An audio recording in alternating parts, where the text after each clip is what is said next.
Boa tarde, pessoal. A gente está aqui mais uma vez reunido para mais uma sessão. Agora a gente vai ter dois convidados que vêm hoje conversar com a gente, fazer uma discussão sobre um livro que foi lançado recentemente e que a gente quer aqui valorizar bastante e trazer para discussões sobre a colonialidade e a decolonialidade e como a gente tem vivido isso. Então, eu queria começar dizendo que se alguém estiver hoje, no dia 28/10, às 17h43, assistindo a essa live e quiser participar com a gente para poder ter acesso à versão em português, por favor, é só vocês colocarem aí uma notinha aí no Facebook, que a gente passa no privado o link para vocês entrarem aqui na sala do YouTube, tá? Do Zoom.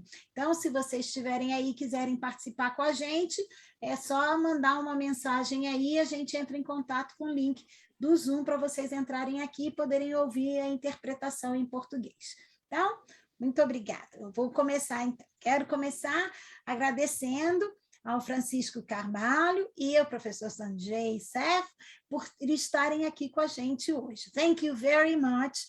First, Francisco, for having us had this opportunity to receive and discuss this material, this book, this analysis with you, for introducing us. I would like to say that it's again an opportunity that was provided by Jorgelina, our dear Jorgelina, who unfortunately is in a very remote place in Argentina today, and she cannot get connection to participate with us, so that's why she's not here. So I'm very pleased to introduce these two people who are so important for us. First of all, I will introduce Francisco Carvalho, who is a Mexican social theorist living in the United Kingdom. He teaches Latin American politics, development studies, and the colonial theory at Goldsmith, University of London.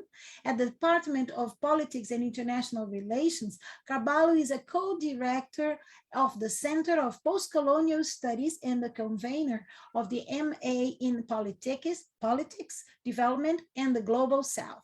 His formal training in sociology, political theory, and cultural studies. He previously taught at the National Autonomous University of Mexico. As a writer, he publishes academic and journalistic texts in Spanish and in English. And as a curator and publisher, he has worked within organizations in Europe, the Americas, and Asia. And Sanjay Seth is a professor of politics at Goldsmith, University of London, where he's also director of the Center for Postcolonial Studies.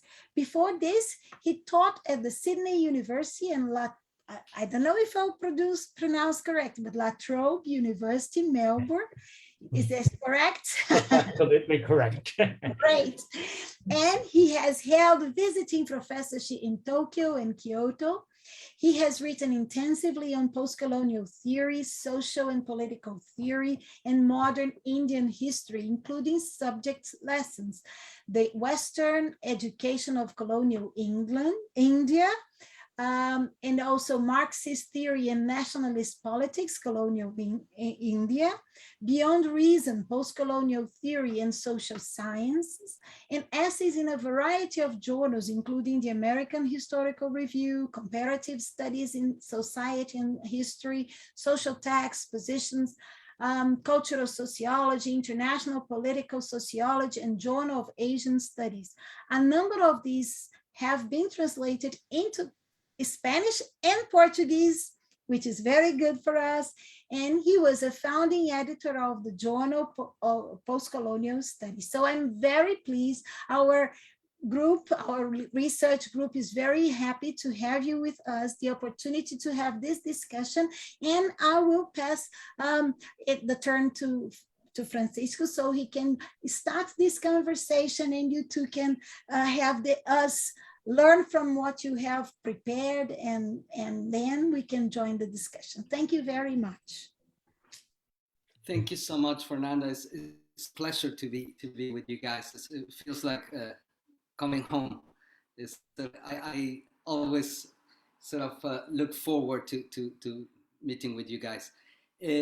We thought with Sanjay to start with him explaining his intellectual project, the 2 books that he just published, and he explains the sort of general lines of these books. Then I will sort of ask some questions to start the conversation. Then we can open up for all our colleagues here in the room to participate.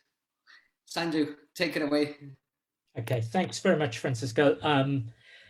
Well, my thanks to my hosts for this wonderful invitation.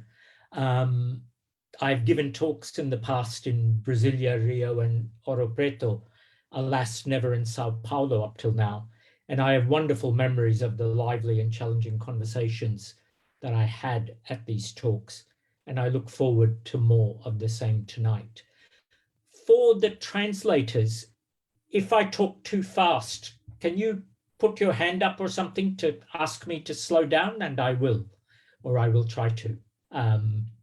And I have to begin by apologizing for speaking to you in English because I don't have Portuguese. And I know how hard it is to follow something in a language that is not your first language. I'm not very good at languages. I only have the ones that I grew up with, a couple of Indian languages and English. So you are the ones having to do all the hard work, and I'm grateful to you for doing so and apologize for making you do so.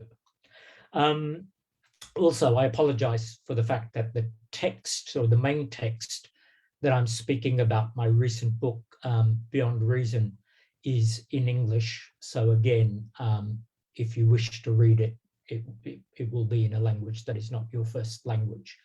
The good news, as it were, is that, as Fernanda mentioned, a number of my essays have been translated into Portuguese.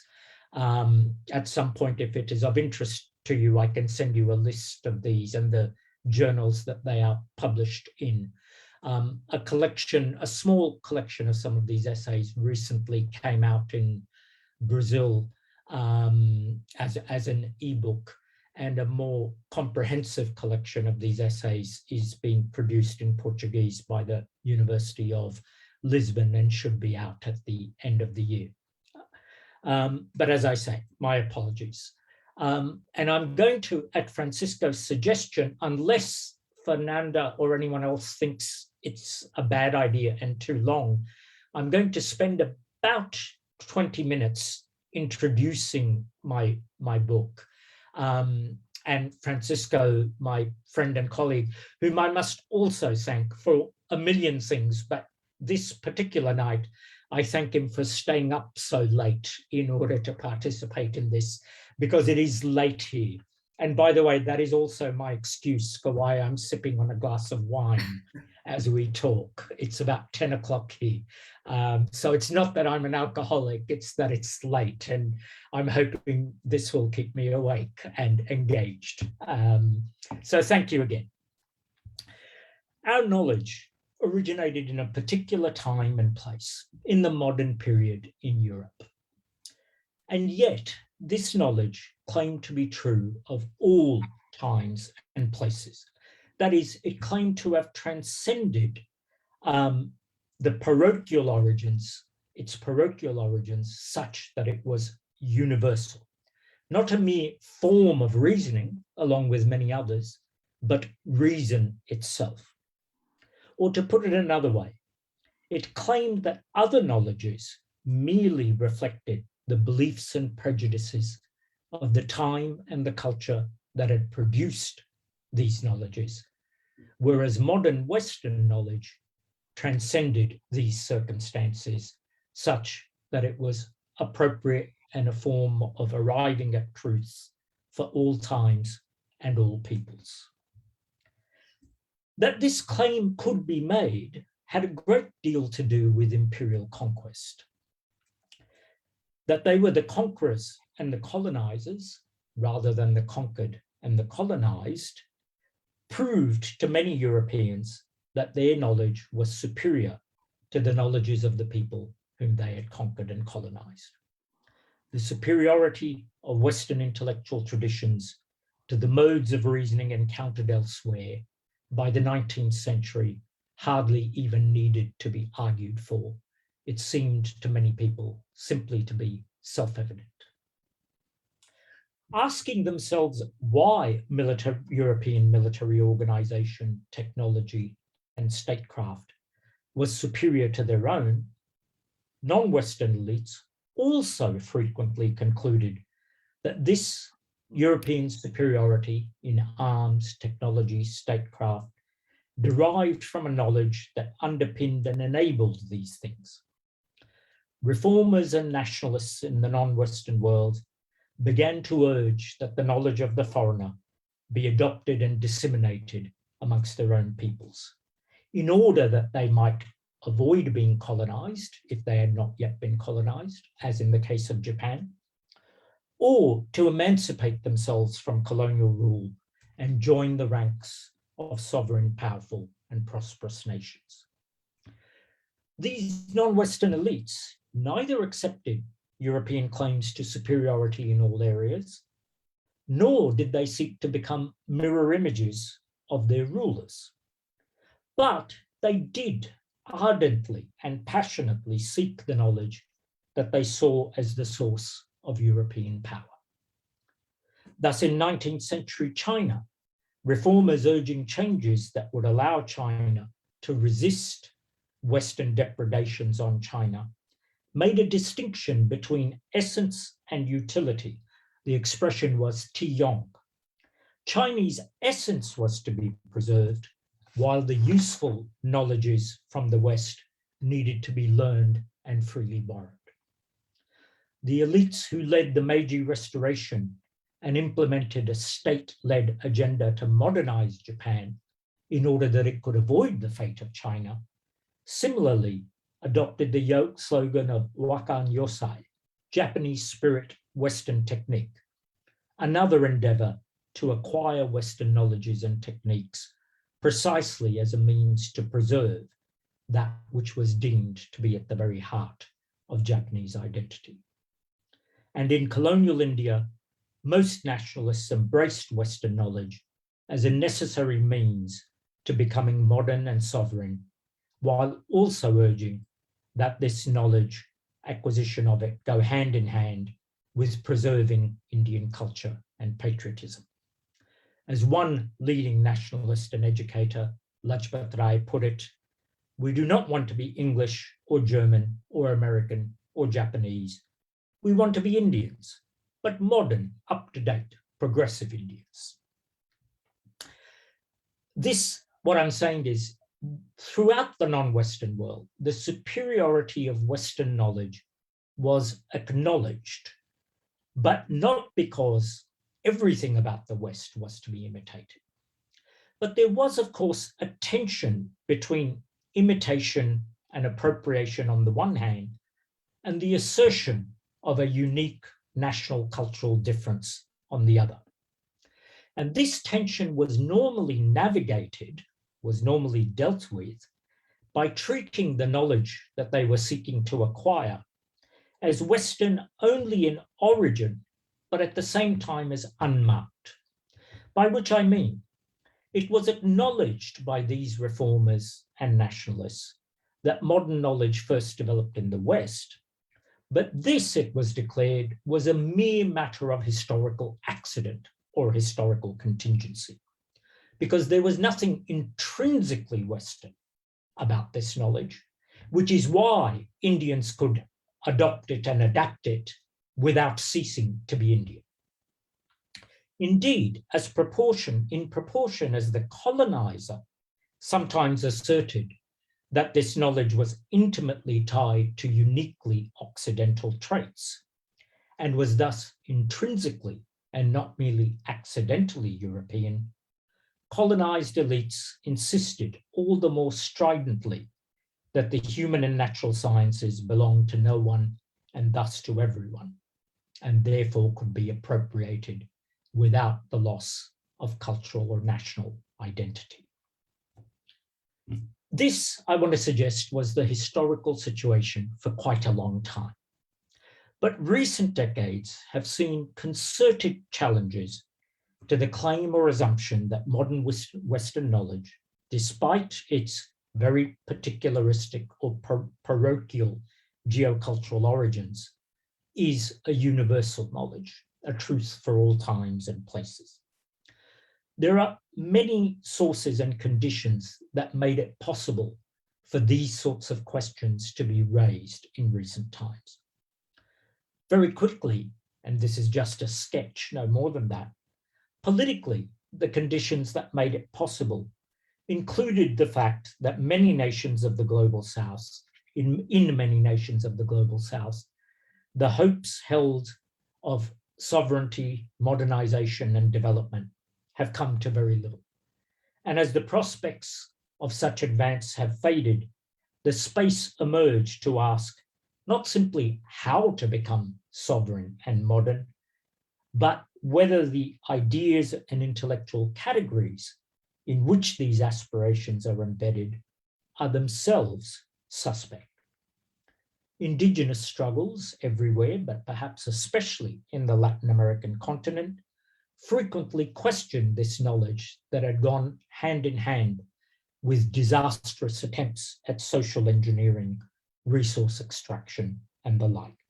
And they counterposed to this modern form of knowledge modes of knowing and ways of life, which they claimed were not lesser, but simply different. And in the more narrowly academic world, the postmodern debates and the ensuing culture wars of the 1980s opened a space and provided some of the conceptual tools with which one could self-reflexively and self-critically examine rather than simply apply this knowledge. Postcolonial theory was born on this terrain, and its importance for me lies not in any set of propositions that are post-colonial and that therefore must be embraced by anyone who thinks or writes under the label of post-colonialism, but rather in the fact that it opened a space where questions could be asked or raised which could not earlier have been asked or raised because they would have been immediately denounced as relativism or nativism or irrationalism, and so on. In case this sounds too abstract, an example would be that for a long period, most Indian intellectuals would have accepted that modern Western knowledge was more rational and that Indian traditions of reasoning were at best backward and at worst mere superstition. And Indian nationalists often then argued, having conceded the superiority of Western knowledge, which they said is not really Western, it's just knowledge, it's unmarked, and we want it too. But they salvaged their cultural honor by declaring that even if the West was superior in some ways, we were superior in other ways. We were more spiritual, or whatever the case might be. It became possible at a certain point to depart from these sorts of defensive arguments and simply to say that we are not comparing like with like. It's not that modern Western knowledge is superior to other knowledges. It's that it's simply a very different form, both of knowing the world and of inhabiting the world. Born in and enabled by these intellectual and political circumstances, and written under the sign of post-colonialism, my book, Beyond Reason, argues that modern Western knowledge does not, in fact, transcend its Western origins. As a consequence of colonialism, imperialism, and the embrace of this knowledge by nationalist elites in the global South and then by post-colonial states, this knowledge has indeed become global. After all, this is the knowledge produced and disseminated in universities throughout the world and used by states to govern their peoples. But it has not thereby become universal. For something to become global simply means that it is a practice that is to be found everywhere. For something to be universal is the claim that it is to be found everywhere because it is established its absolute truth. That, I argue, is not the case. My book seeks, in words borrowed from the anthropologist Paul Rabinow, and I quote now, to anthropologize the West, to show how exotic its constitution of reality has been, to emphasize those domains most taken for granted as universal, make them seem as historically peculiar as possible, show how their claims to truth are linked to social practices and have hence become effective forces in the world, unquote. In the first part of a book divided into two parts, I identified the three core propositions of modern Western knowledge, those that marked its newness on the world and distinguished it from the predecessor knowledges that it came to displace.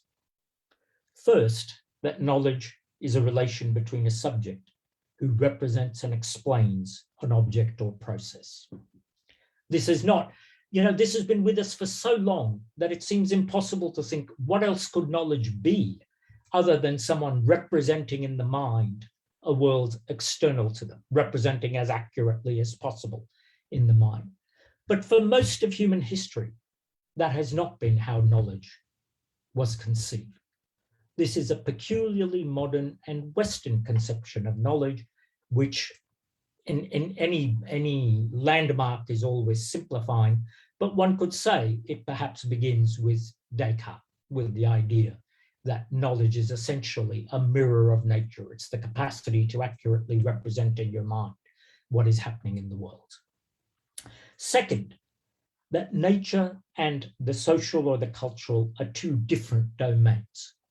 The natural world is impersonal, devoid of meaning and purpose, and is best attended to by the natural sciences. The human world is also contains impersonal social processes, such as the laws, inverted comma, of economics, but it is also the domain of purpose, meaning, and intention that humans endow the world with. We must recognize and respect this distinction, and the natural sciences attend to nature, and the social or human sciences attend to the world of men and women. And third, that knowledge is necessarily secular, even if the knowledge producer need not be. That is to say, as a knowledge producer, you can be a Catholic or a Protestant or a Hindu or whatever. But as in your actual work, you cannot write a historical article in which the Christian God or Shiva makes things happen. It's not an acceptable mode of historical explanation to say that something happened because God willed it to happen or God interceded in the world in order to make something happen. I proceed to show that these presumptions, which I argue are what define, above all else, define modern knowledge and distinguish it from the Renaissance and medieval knowledges that it came to replace, that these presumptions have been challenged and are indeed coming undone. And I do so by focusing on recent debates in science studies, social history, and in social and cultural anthropology. That is, I developed the argument that we can no longer treat modern Western knowledge as true and hence as universal, in part by showing that this conclusion is being arrived at independently, if not always explicitly, in multiple fields. And what's more, it's being arrived at not by postmodernists, nihilists, irrationalists, or any of the other labels that are sometimes thrown at arguments like this, but rather by sober historians, anthropologists, and scholars of science studies. I go on then to show that those who would defend this knowledge and its claims to mark progress now have to concede, and do concede, that reason is impure, that it is contaminated by the accidents and contingencies of history and culture and power, and thus that any claims that it is nonetheless true and universal cannot simply be assumed as before, but have to be defended and argued for. I therefore closely examine the arguments of Carlotto Appel, Jürgen Habermas, and John Rawls, and seek to show that these defenses of Western knowledge, defenses that acknowledge that it is not some form of pure reason, but connected with history, power, and culture, are nonetheless not very effective defenses. Showing all this is, I hope, intellectually important and interesting in itself. But for my purposes in the book, it's also a necessary means to another end, or more accurately, two connected or related ends. Because if knowledge is not simply true, if we assume that knowledge is true, we do not normally ask what it does. Right? The mere fact that it is true is why it exists in the world. But if knowledges are historically contingent, then we can ask, what is it that they do? Moreover, while in the first part of this book, I argue that the social sciences are global but not universal, in the second part, I reverse the emphasis. For even if they are not universal, the social sciences are now global and are accepted, utilized, produced, and disseminated far beyond their European origins, which is why what we teach or what we learn in a university or a school, whether it be in Sao Paulo, New Delhi, Beijing, London, or Boston, tends by and large to be the same knowledge underpinned by the same presumptions.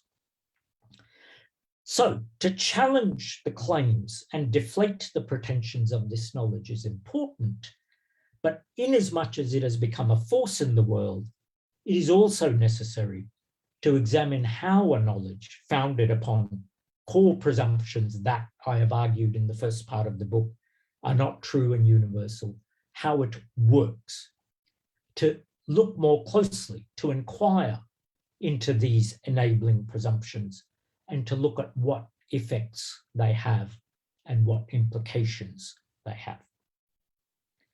Since a defining feature of modern knowledge is that it's divided into disciplines, each with its own object of inquiry and with corresponding protocols of inquiry, asking what our knowledge illuminates and what it obscures requires asking what disciplines do, what ways of encountering, understanding, and inhabiting the world they facilitate, and what they disallow. The contemporary disciplines of history and politics, or political science, serve as the sites for the elaboration of my argument in the second part of the book. Anatomizing, that is, inquiring into and sketching the presumptions that are specific to and enable the practice of the disciplines of history and politics, I then ask what representations and relations with the past and with power and with politics they make possible, and of course also what possibilities and modes of understanding they foreclose or make impossible. I don't know how long I've talked. I don't know whether I should briefly talk about the chapters on history and politics or whether it's a good idea to stop at this point and proceed to the discussion. So Fernanda, I will be guided by you or Francisco. What do you think? What do you think, Francisco?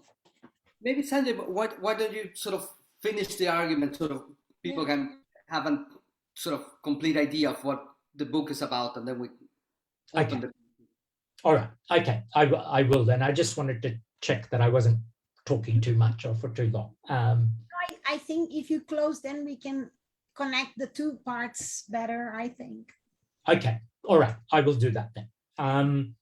So I have then, after the first part of the book, in the second part, the two parts are unequal. The first part is about a third of the book and part two is 2/3. I then have two chapters examining the discipline of history, where I argue that modern history writing is not the simple application of a method to sources bequeathed to us from the past, but rather a code that constructs the past in particular ways. and I seek to explicate the elements of the code.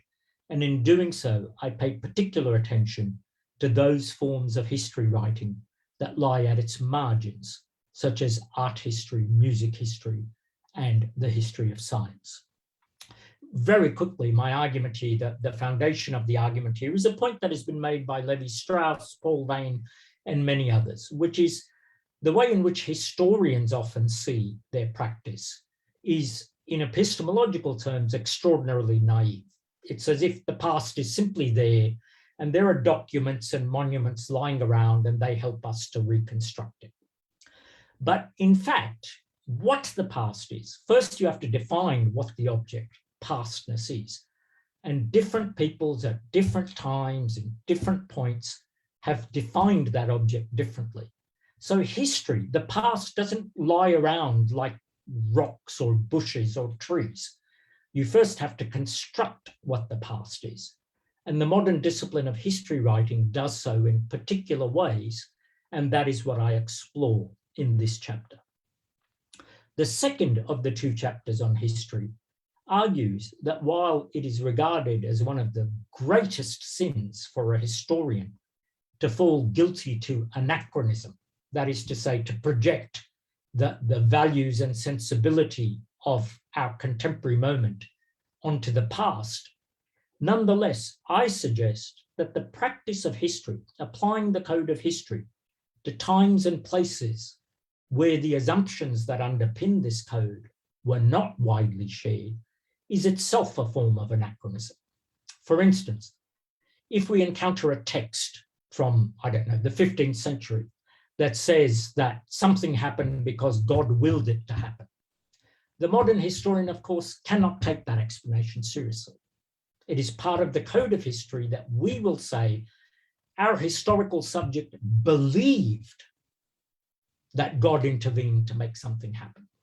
And then we will go on, if we're Marxists, we'll say this belief is born of alienation and estrangement. If we're Durkheimians, we will say this belief is the social glue that holds a society together, and so on and so forth. But in each case, the presumptions underlying our mode of thinking have to override the explanations provided by our historical subjects. And I'm suggesting, in order, in part, to deliberately be provocative, that to apply the code of history to times and places that did not share its assumptions is actually a form of anachronism, even though historians pride themselves on the fact that anachronism is the one sin that they will never be guilty of, because it is the biggest violation of the historian's task.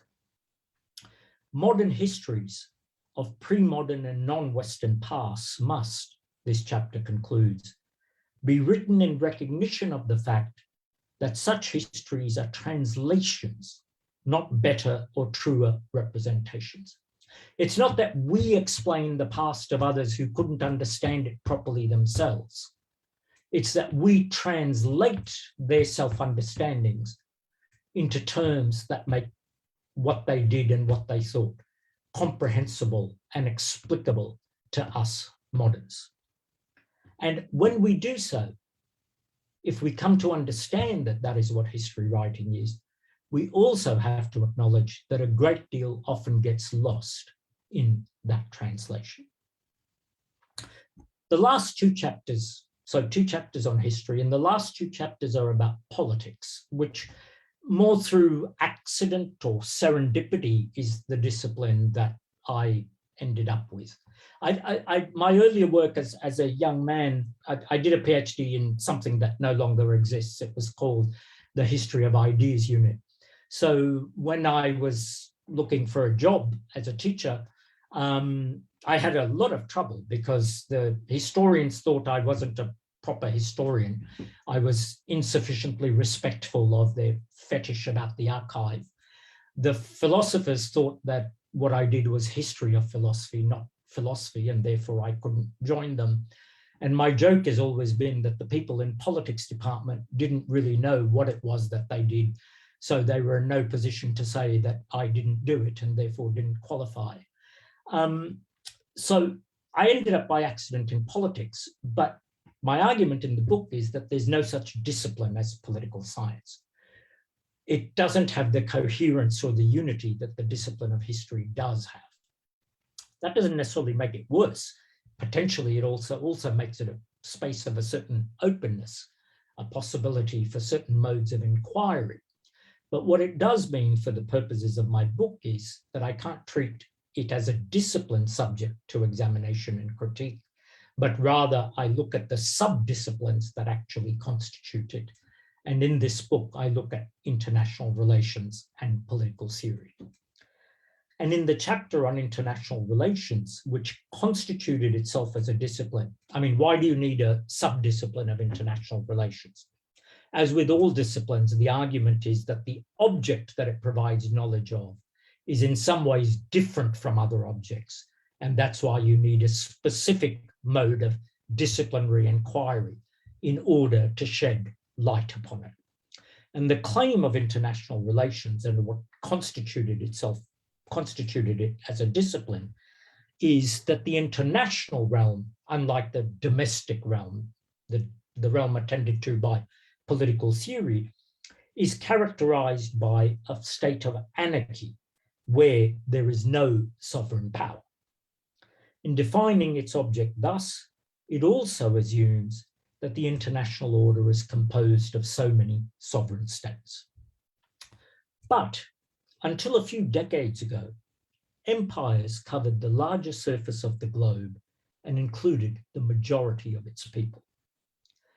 The discipline of international relations manages the truly quite extraordinary feat of either forgetting this altogether or of accounting for it by dismissing it as a survival of an earlier era destined to be surpassed in the inexorable march towards state sovereignty that is thought to have begun with the Peace of Westphalia in the mid-17th century.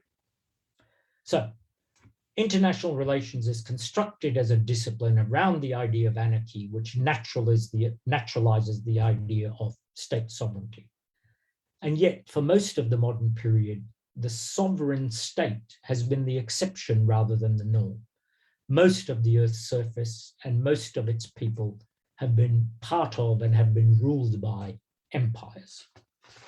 This amnesia that characterizes the discipline of international relations is, I conclude, utterly disabling because the imperial past continues to shadow and shape the contemporary world order. In the final substantive chapter, I suggest that what's distinctive about political theory and the key to understanding what it does is that, unlike, for instance, history or international relations, it is a discipline that doesn't have a referent. There isn't something out there that it seeks to adequately map, and in mapping, therefore, provide knowledge of it. Instead, it is knowledge for performance rather than representation.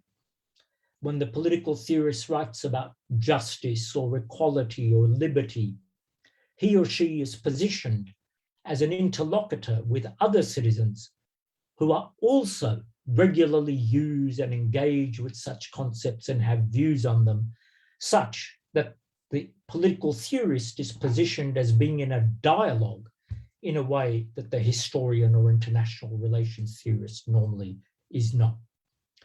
That, I suggest, is because the discipline is directed towards and internalizes in its own imagination the notion of a public sphere. And I'm, of course, borrowing here from Habermas's bourgeois public sphere.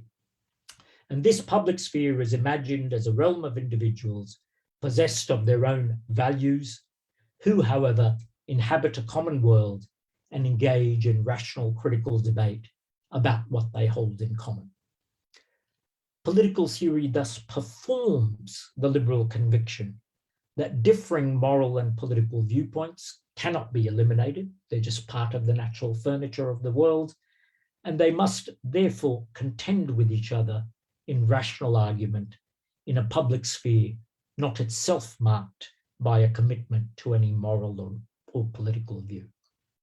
And this is such a deeply liberal presumption that it is no wonder that the discipline of political theory is so resolutely liberal in its founding convictions. And as a result, it's also irremediably and parochially Eurocentric. And that's why political theory has so little resonance in so many parts of the world. Not because citizens do not debate or care passionately about equality or liberty or justice. Very frequently they do. You can't ride on a bus or a train in India without getting into an argument with people about the government, about what is fair, what is just, and so on.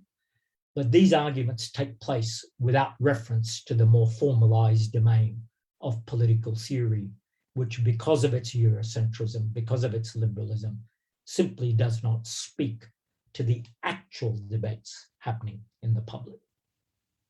And finally, to wind up, in the epilogue to this book, I seek to assess the ethical and the political, as well as the intellectual, implications of the arguments advanced in a book which has sought to show that the rise of an initially European knowledge to global dominance was not, as it is usually presented, the story of the forward march of intellectual progress, but rather the story of a local knowledge that through contingent reasons became globally hegemonic. Here I dissent both from those who see in such arguments the beginnings of a slippery slope to epistemological and moral anarchy.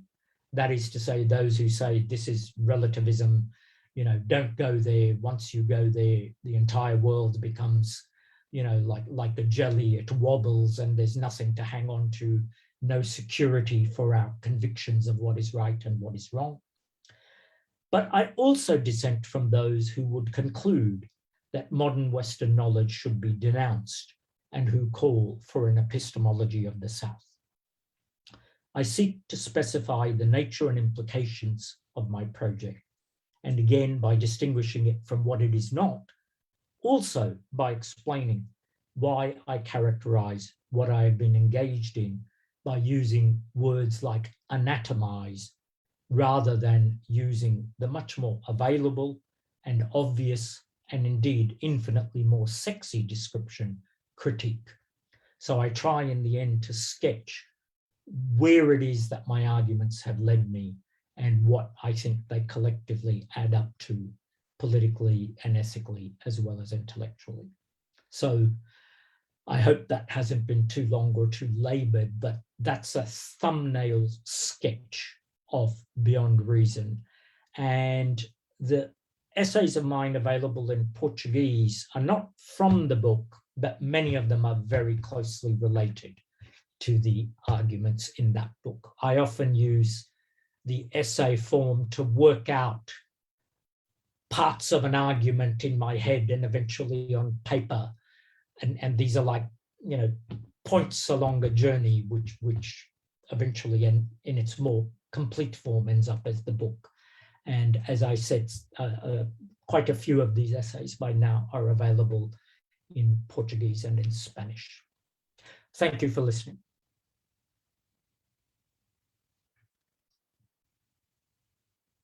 Thank you so much. Thank you so much, Sanjay. It was a very, very good sort of summary of your book. And I think that it will allow us to have a very meaningful conversation. Let me jump in and, by the way, I'm going to try to share in the chat box the two covers for Sanjay's books that we are discussing here today, so you can have the You want me to? Do you want me to project for you, or would you like to project? Maybe if you can project, I just put them on the chat. It's a little PowerPoint Okay. with the covers, just for our audience to know the titles and the publishers and can sort of access the book if they're interested.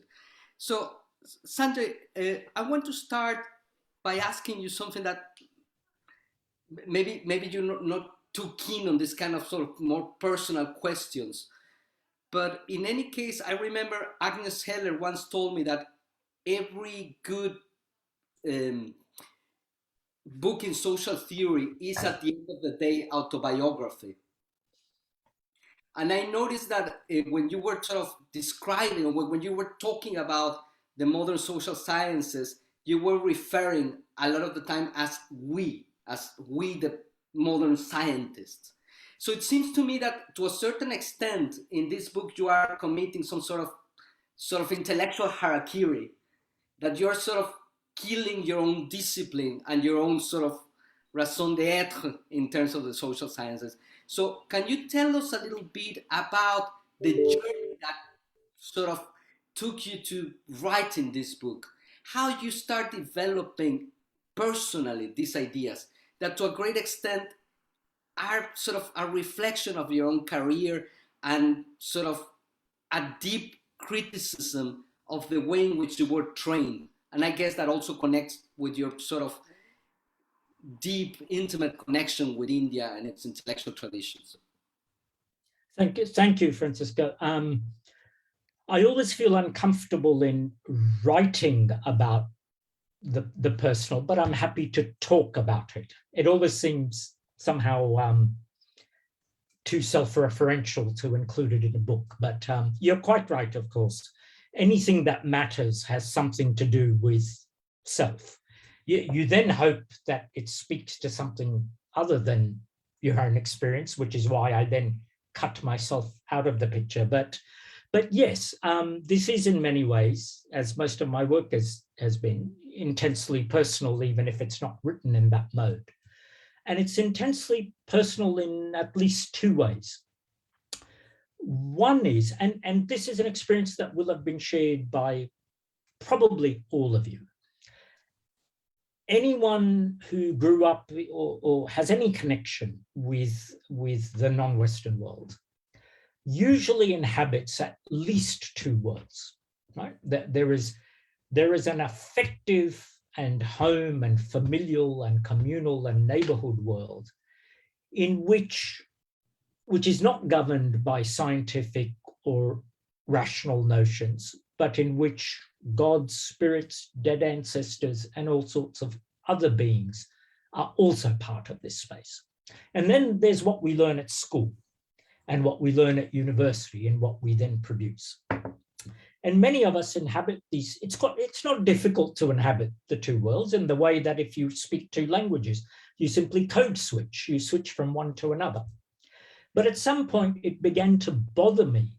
It seemed to me that although I could code switch, that there was something wrong about slipping from one to the other without ever using one to examine the other, to actually put them into dialogue and see what that ended up in. So that's one sense in which this is born of a personal history, although I immediately add it's not in any way a uniquely personal history.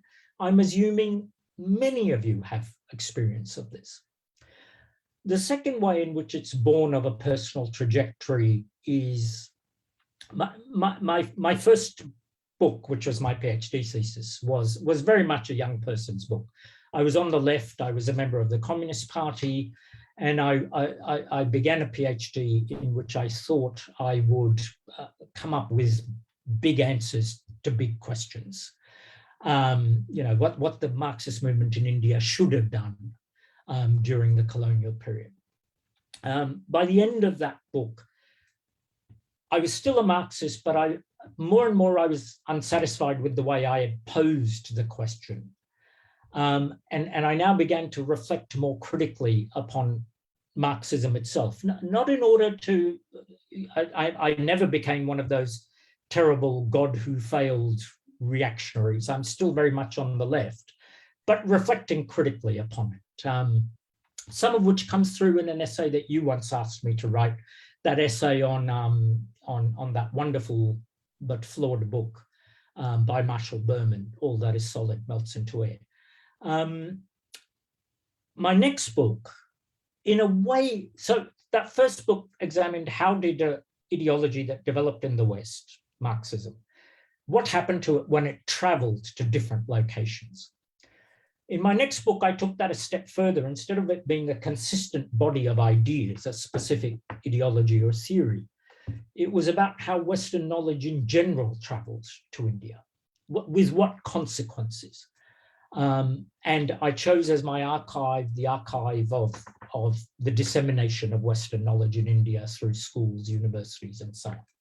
And by the end of that book, I was arguing that a knowledge that traveled to India and was assumed to be appropriate to India because it's appropriate to everywhere, in the very modes of its transmission, encountered obstacles and recalcitrant subjects who were not the appropriate vehicles for its absorption or its dissemination. Having reached that conclusion, I decided that in the next book, which is the one in front of you, Beyond Reason, I would step back from my Indian archive and pursue this theme about the appropriateness and what happens to knowledges when they travel, now not with reference to India, but in more general terms. This is retrospective. I didn't know what this was doing. You know what life is like. You narrativize your life and you retrospectively make sense of it so that it's always leading up to where you are now. It's never lived that way. You know, it's a messy, contingent, arbitrary business. But with the benefit of hindsight, I would characterize my intellectual trajectory as always having been interested in how ideas travel and how they change as they travel and how they transmute. And in successive books, I've continued to be concerned with that, but at different levels of abstraction. So I don't know if that is the sort of the kind of personal story behind what I've been engaged in. And I'm a product of the book before this one, Subject Lessons, ends with something. I describe myself as one of Macaulay's bastard children. Thomas Babington Macaulay was, of course, not only the great English historian of the 19th century, but he was also a member of the governing council of colonial India in the mid-19th century. And he was the prime author of the Minute on Education, which said that Indian knowledges were all rubbish and what the British needed to teach Indians was modern Western knowledge. Now, I am born of that. I know much more about what I'm calling modern Western knowledge than I do about Vedic or other Indian, the deep traditions of learning and knowledge transmission in India. I can't be, and for that matter, I don't really want to be a Pandit or a Sadhu or those are not available to me. But what I can do is reflect critically on what I am, one of Macaulay's bastard children, and reflexively in order to examine the history that produced people like me, and I dare say people like many of the others who are here. That is to say, people who were shaped by a tradition which is ours in as much as it has been part of the world's for quite a long time, but which does not necessarily run deep. It does not stretch back centuries into the traditions which also produced us in myriad other ways. Absolutely. That is kind of a predicament. You said in the book that modern knowledge was very effective in globalized, and yet it cannot really claim to be universal. Yet in globalizing itself, it has produced the world. We inhabit a world that is very much defined by modern knowledge. Sort of modern knowledge produce the problems and produce the solutions.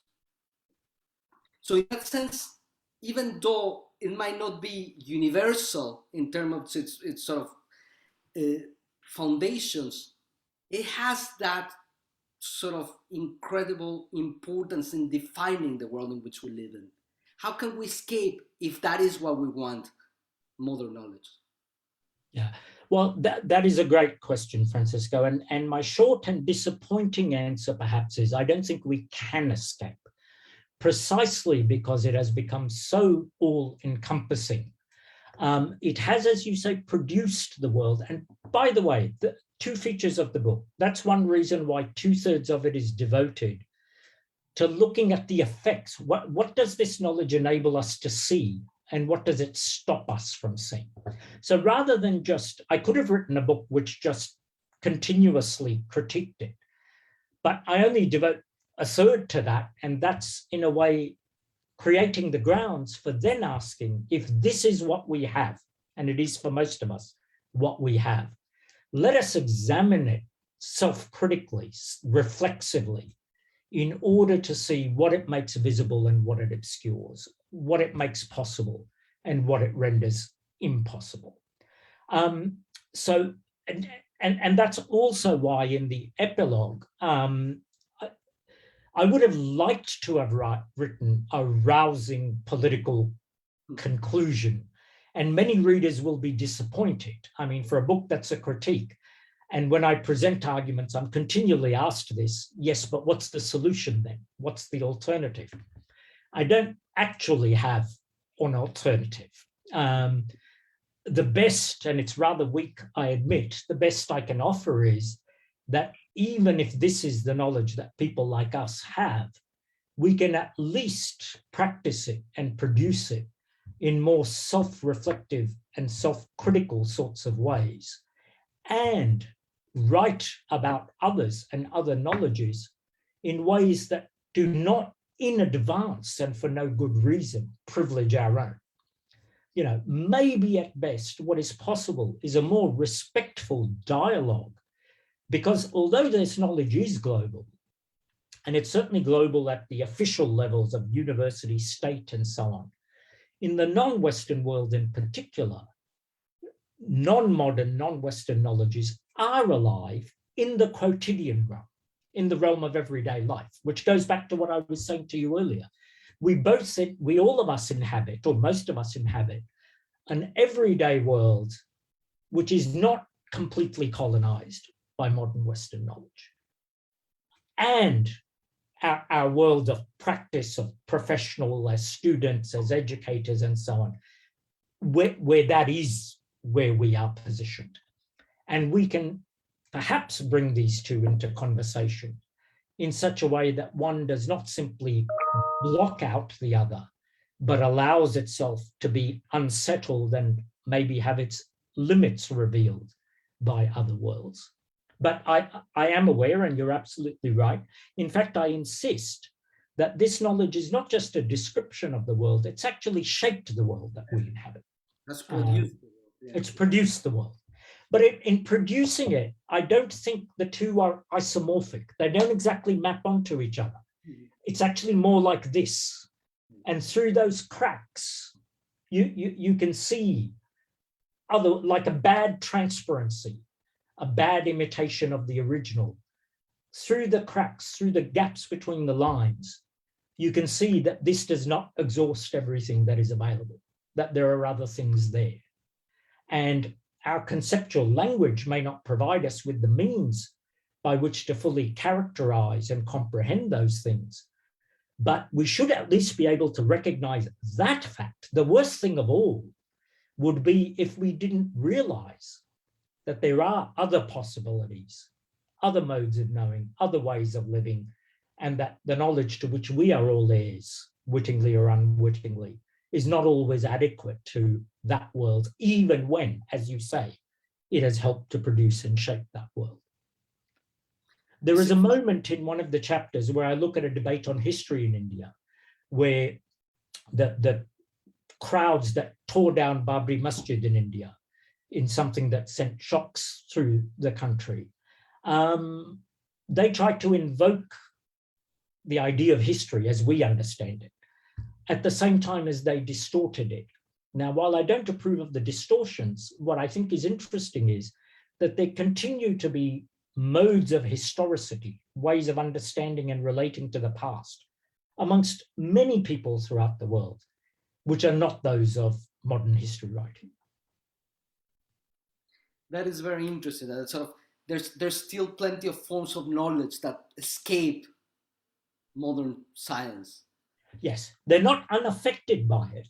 They're not some pristine, pure form of, which is why I don't think we can return to them, rescue them. But there are everyday forms of living in which, and you know, there's scores of things that attest to that. A random example, one of millions. There's a very good book on post-colonial agriculture in India, where the anthropologist who wrote it describes how farmers, modern farmers, they use pesticides, they use, scientific farming. And at the same time, they talk about what they're doing in the old ways of talking about humus. That is to say, plants have to be lovingly cultivated and so on. They are, switching from one conceptual language to another. So they're not part of the modern world. That's one of the things I keep insisting. The people who have these ideas are not somehow pre-modern, because that makes it too easy. Then we can say, they're still part of the past. Eventually they'll catch up with us and become part of our world. No, they're already part of our world. They use pesticides, but they continue to have other ways of relating to their own practices and of describing them. And I don't think that's just true of, that single example. I think it's true in a whole domain of areas in most parts of the world, including even the West. Absolutely. Well, it seems to me that as a good post-colonial theorist, you're very invested in the idea of hybridity. A lot of these things that you're describing are, to a great extent, defined by hybridity, or define what hybridity is. And it seems to me that you are much less convinced about sort of, perhaps with, you mentioned epistemologists of the South, sometimes with the colonial theory, this sort of idea that there's others or reservoirs of ideas and traditions and knowledges that somehow sit outside of the Western world and that can produce or help to produce solutions or political projects that bypass modernity. Would that be an accurate? Yes, I think that's fair. I don't think there's ways of bypassing modernity. If anything, my work has been shaped by what we are all familiar with. One of the ways about writing about the global South and about the people in it is, of course, to position them as pre-modern or non-modern. And then you can say, once they become sufficiently modern, their ideas will be different, even if our descriptions are sometimes misdescriptions. The problem lies not with our categories, the problem lies with the people we're describing. Once they become rational and stop being superstitious, then our categories will be fine. The problem is with our object matter, not with our categories. I want to insist that we are all part of the modern world, but in very different ways. In other words, modernity is terribly heterogeneous. And, the Indian peasant, the indigenous intellectual in Brazil, all these people inhabit the same modernity as us. But that modernity is not a flat surface, but a deeply fissured and uneven one. Now, on purity, I'm very sympathetic to the decolonial writings. I can't read them in the original Spanish or Portuguese, so whatever I've read has been in English. But what I've read, I find them very interesting when they sometimes seem to suggest, as some incautious people do, that there is some sort of indigenous purity that can be put to service for our purposes. I'm skeptical. I don't know enough about Latin America to be definitive, but I am skeptical. People quote the Bolivian constitution and so on, but, to describe the rights of nature as a right is already to buy into a deeply, I can see why you would do it. It takes something important and gives it the imprimatur and the respectability of a way of talking about it, which will resonate in the modern world. So I'm not criticizing it, but I'm saying there's nothing pristine about this. This is already a hybrid form. And you're right, in that sense, I guess I am invested in hybridity, although I kind of avoid using the term, partly just because it's so overused and misused that, but yes, perhaps I am, as you say. I hadn't thought of it before, but you're probably right. Sort of, one of the really beautiful things about having this conversation, even though we're both in London. Can I jump in? Can I ask a question?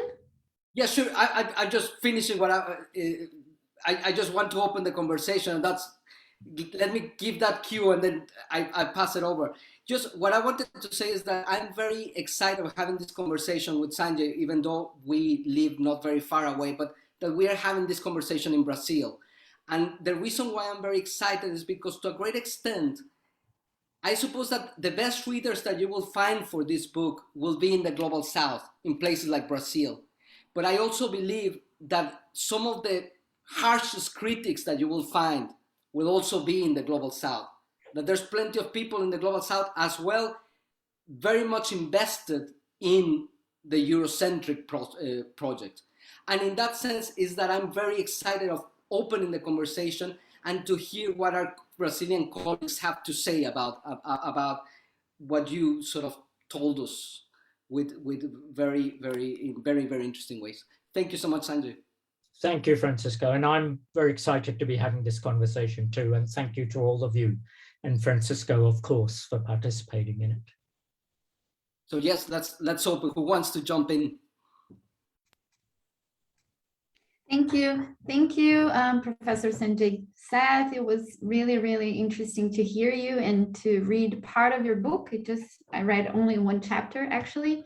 But thank you again for this conversation that we are starting to have.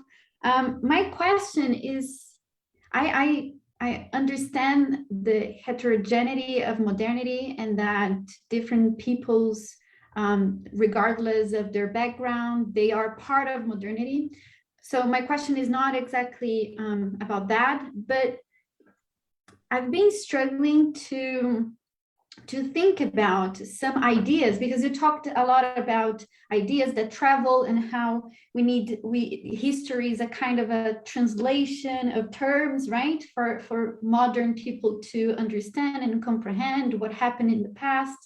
How does it help us understand certain ideas that are not exactly about the past, but are distortions of what we have now? So I'm thinking, for example, about obscurantism, skepticism against science, or inverse racism, for example. So what about these ideas, these knowledges? Would we call that some kind of knowledge, or distortions? How can we deal with this kind of information that is out there, and how can we maybe use all this discussion to try and have a conversation with those who believe, for example, that the earth is flat and that vaccines, for example, cause HIV, as our president had recently announced for the entire country.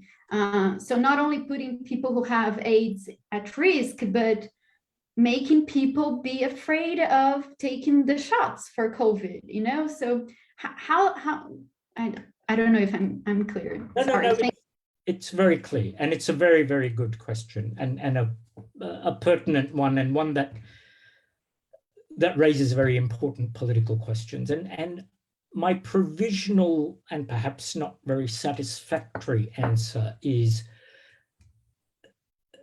very, very schematically, there are two modes, let us say, of objecting, and one buys into the modern story.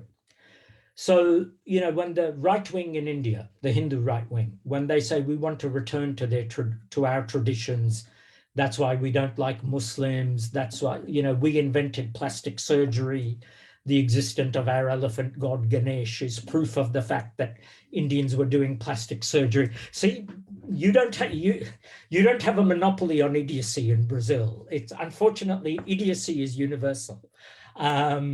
So your president is not the only. These criticisms or these claims, I think, are so deeply inauthentic that one can easily demonstrate them to be so. The people making these claims are at the same time invested in nuclear power, in neoliberalism, they want to be part of the modern world. And there, I think, we can hold them to their double standard and say, very schematically, look, if you were an indigenous intellectual who had not been sucked into this world, and if you were saying, for me, every time I walk the earth, I'm walking a living presence, right? The earth is not just inanimate nature. It is part of what runs through my body and gives our people life. That, I think, we treat with respect. When a Hindutva person, a right-wing Hindu, says, we Indians have a great culture and that's why we're going to build a nuclear bomb and why we're going to increase our GDP, then I think it's not difficult to say that you are not invoking a completely different code to which we might at least owe the courtesy of respect and of dialogue. What you are doing is pursuing an eminently modern end, using modern means, while hypocritically invoking indigeneity or authenticity or culture or tradition. So another example, when Lee Kuan Yew in Singapore said, we have Asian values, we don't need human rights, what he really meant was Singapore will be an island state which is a shining example of global neoliberalism and profit-making, but it won't provide decent benefits for its elderly citizens. That's not Confucian values. That's neoliberal economics dressed up as Confucian values. However, that doesn't really fully answer your question. There are cases in which people might be fully arguing, authentically, genuinely arguing, out of intellectual positions informed by life worlds, which we might regard unsympathetically or regard aspects of unsympathetically. There, I think the situation becomes more difficult, and I have no easy answers. I have become, although I belong to the left, over time, I've become more respectful of those who might argue out of traditions that are, say, which I would condemn as patriarchal, but who nonetheless are speaking out of tradition that still has some life in it, and who are not simply seeking to justify certain practices or ways or forms of life because they are instrumentalizing them in the course of their race to be as powerful, as rich, et cetera, as possible. But I admit that also that position also causes me discomfort, because I would like to be able to say that this practice is simply wrong. The intellectual part of me, or where my arguments lead me, is to think that you can't, our knowledges are not grounded in apodictic certainties. That's the tenor of my whole book. In which case, the clear implication would seem to be that when we encounter radical difference, we need at the very least to engage in some sort of dialogue before we rush to judgment. But that said, that conclusion sometimes discomforts me as well. So your question is a very good one, and I don't have a neat or clean answer to it. But I think I do have an answer to many instances of what you're talking about. The Bolsonaros, the Lee Kuan Yews, the Modis, and all that they represent. There, I think it's easy. It's like the Hindu nationalists who tore down Babri Masjid. They tried to claim on historical grounds that there had been a temple there for millennia, at the same time as they invoked gods and spirits in their explanation. There, I think we can say, you can talk in one code or you can talk in the other. You can't code switch according to what's most convenient to you politically. Thank you.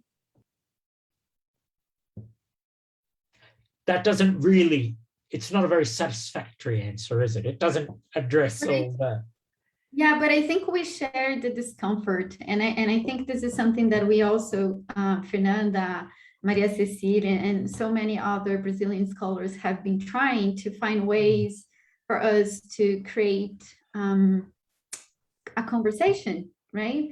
and listening to this other side and trying to understand where this argument is coming from, and then finding ways to maybe crack, some kind of space and change the possibilities, because this has everything to do with what we do as teachers, right? Sometimes we do have students, even children, sometimes adolescents, adults, who strongly believe in certain values, or who are in the opposite direction of us, So how do we deal with that? If we shut down, then there's no teaching, there is no education, there is no conversation, there is nothing. So I think my question was more like, in terms of thinking post-coloniality and decolonization, how can we bring together these discussions? Because this is one of the arguments that sometimes I see people doing against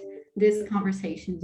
So then everything is okay. Then, we have to accept inverse racism and that kind of conversation. So thank you again. I share the discomfort, but as Fernanda and Maria Cecilia and so many people taught me, we need to find cracks, we need to find ways to make this conversation happen. That's very nicely put, and it's a better representation of to the degree that I have a coherent position, it's something like that. May I say something as well, Sanjay? I like very much the way you situate the whole thing, as I said in the beginning. I think that, and I like the fact that you end your book with politics, because we're very political in our group. I mean, we are always political, but we assume that we are, and that is very clear in our ways of writing and doing research. But there's something you said, and something that we've been discussing now in our political party, because some of us also join in political party discussions and in political meetings and so on. And in there, one of the things that we have been discussing is how we collectively understand the meaning of our history, because many times the ways of understanding history do not help us construct our future.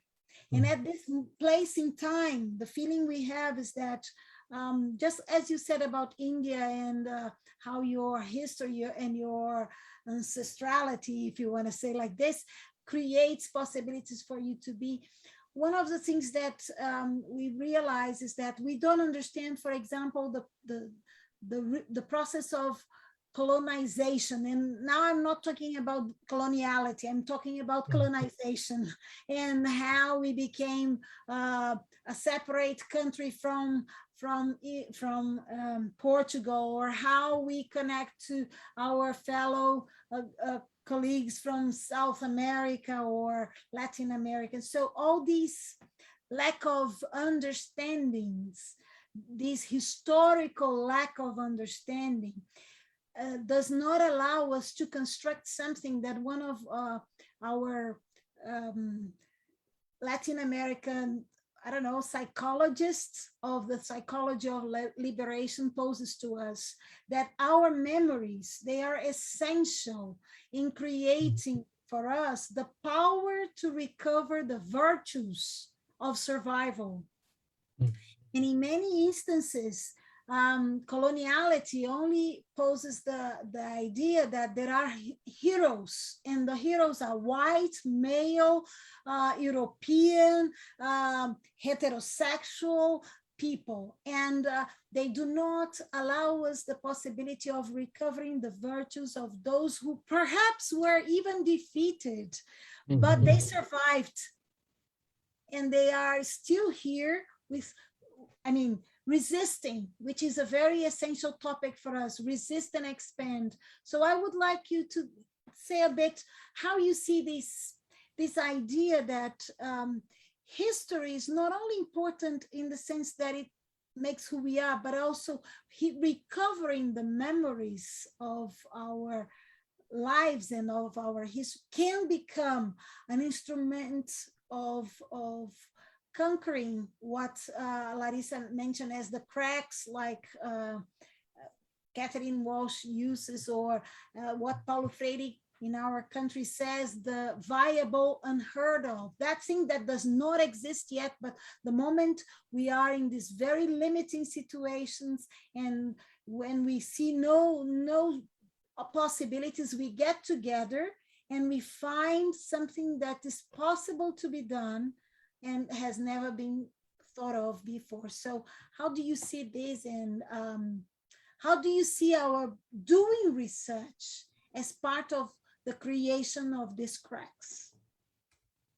That's a great question, and once again, I'll be inadequate to the task of properly addressing it. I'll address it obliquely. I lived for a great many years in Australia, in larger part of my life, in fact.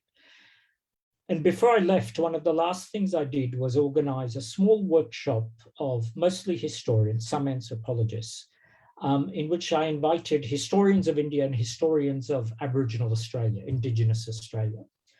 And the theme was, how does one write the history of those who do not belong to history? But by which I mean, not that they're unhistorical peoples or lack history, but rather that they don't belong to history as we would write it, or as the historical profession have us write it.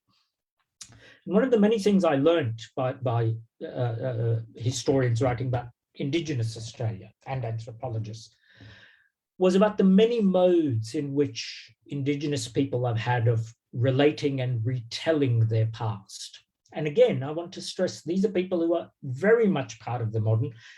I mean, quite literally, they are the people who have been the victims of the modern, of colonial dispossession, of white settlement, so they're not pre-modern. I mean, if anyone qualifies to be modern, it's them. It's a modernity that robbed them of their lands, of their livelihoods, and so on and so forth.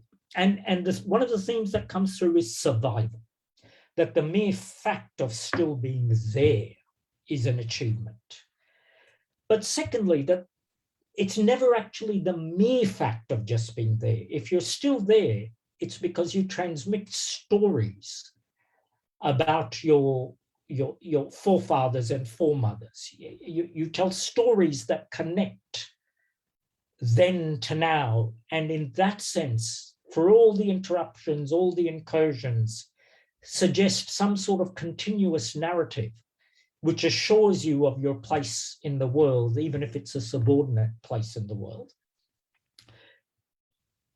And if I learned anything from that, it's how specific. If I learned something, it was that everyone has a sense of historicity. There is no people in the world who do not talk about their past, who do not tell stories that connect the present with what preceded it, this generation from the generations that preceded them.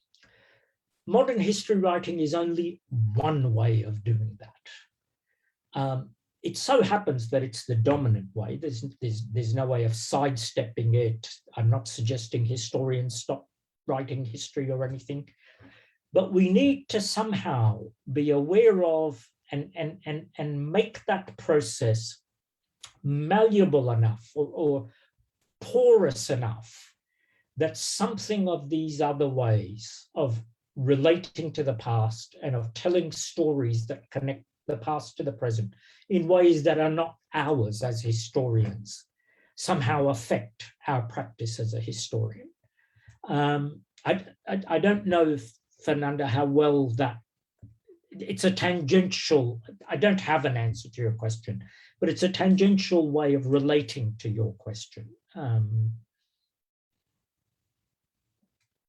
I've lost your voice, Fernanda. Sorry, I don't think there is an answer. I think there is only the question. Questions. Because that's the struggle to try to find possibilities. I've been struggling with, and we were discussing this before you came, about how we try to find, as another one of our Latin America, now, Fausto Borda, he talks about the sente pensante, a subject who thinks and has a heart. And we are all like this. We are not just mind, we are not just heart, we are this totality. And how does this recreate the way we do research, the way we write, the way we act? I think we've been trying in our group to read a decolonial way of acting, and the way we understand history is a form of breaking down with these separations that put aside the different aspects of who we are and how we conduct research. So I think that there is only the question. There is, in my opinion, there is no way an actual answer. So, but I like to listen to what people think, and I think it's important as well. I think, is there anyone else who would like to ask a question, Cisa or anyone? No? We are in our time, and I know that some people will run to other classes that they teach. So I would say, Francisco and Sanjay, we are so grateful to you for being here, for this explanation. I have to tell you, I'll have to listen to it again, just like I have to read the book again, and to understand and to try to capture the ideas there better. And but I thank you so much for this opportunity and for the possibility of our group to grow with you. Thank you so much. Thank you. It was really lovely to be with all of you.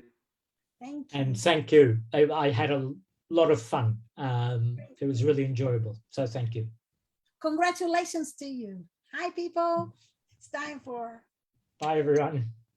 Just a second, because we are leaving. Bye, everyone on Facebook. We are now taking our picture.